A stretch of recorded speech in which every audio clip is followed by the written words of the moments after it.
You wake up, have breakfast, go to work, pay your bills, and by the end of the month, the money simply vanishes. Sound familiar? What few people know is that there are three invisible forces identified by Buddhists, monks over 2,500 years ago that are silently destroying your wealth. Today I'm going to reveal what they are and how to neutralize them this very week. Buddhism isn't just a religion. It's one of the most sophisticated sciences of the mind ever developed by humanity. And when applied to finances, it reveals something no spreadsheet or app can show: the unconscious patterns that keep us poor. Master Thich Nhat Hanh once said, "We suffer not from lack of money, but from lack of awareness about how we use our energy." And energy, in this context, includes money, time, and attention. Let's get to the three destroyers. Pay close attention, because you'll probably recognize yourself in all of them. Destroyer number 1, attachment to immediate comfort, in Sanskrit, upadana. Upadana is attachment, and in your financial routine, it appears in a very specific way: the inability to delay gratification. You buy what you feel like now, even knowing you'll regret it later. You sign up for services you don't use because the idea of canceling seems uncomfortable.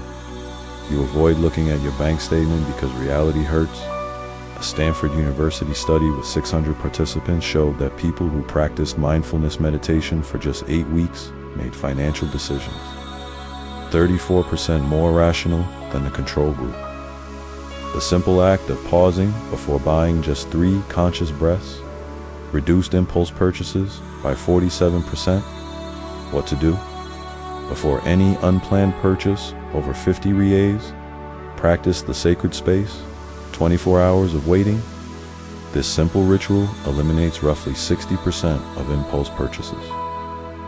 Monks call this sati mindfulness at the moment of decision. Destroyer number 2, the comparison mind, spriha, desire born from envy. We live in the most dangerous era for personal finances in human history, the social media era. Never before in human history were we exposed to so many images of people flaunting wealth. And what happens to our brain? It enters constant comparison mode. The Buddha identified comparison as one of 3 forms of mental suffering: feeling inferior to others, feeling superior to others, and feeling equal to others. All 3 are traps, because in all of them, you're looking outward instead of looking inward. In financial practice, comparison manifests like this: you buy a better car because your neighbor changed cars. You take a trip you can't afford because your friends posted photos on Instagram. You switch phones because the old model seems obsolete compared to your colleagues. Researchers at the London School of Economics calculated that each daily hour spent on social media increases unnecessary spending by roughly 8% per month. For someone earning 5,000 reais, that represents 400 reais monthly being consumed by comparison. 4,8 reais per year. The Buddhist practice for this is called mudita, empathetic joy. Instead of feeling envy when someone prospers, cultivate genuine joy for others' success. This might seem naive, but it works precisely when you stop seeing others as threat or benchmark. You automatically begin making financial decisions based on your own values and goals. Destroyer number 3, the monkey mind capacita, the mind that jumps from branch to branch. Buddhist monks have a very precise name for the mental state most of us live in: monkey mind. It's when your thoughts jump incessantly from one thing to another, never settling on anything long enough to create that. In financial life, monkey mind manifests like this: you start investing in stocks, but after a month without big results, you switch to cryptocurrencies. Then you read about a property that's going to double in value and change strategy again. You start your own business, abandon it, start another. You buy a finance course, don't finish it, buy another one. It's what specialists call shiny object syndrome, and it's destructive because true financial growth, like bamboo, happens underground, in the roots, for years, before appearing on the surface.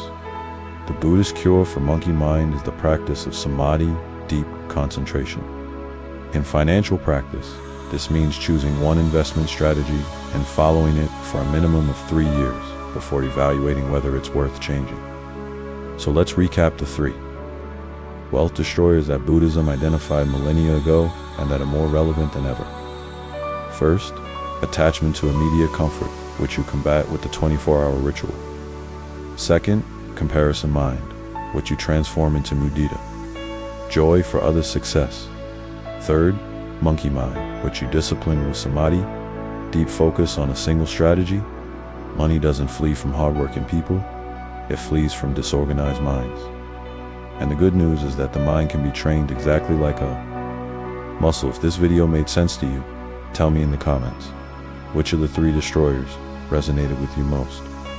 This will help me create increasingly relevant content for you. Leave a like if you want to see more about Buddhist wealth, and subscribe to the channel so you don't miss the next video, where I'm going to reveal the 7-minute morning ritual that Tibetan monks use to keep their minds focused on prosperity.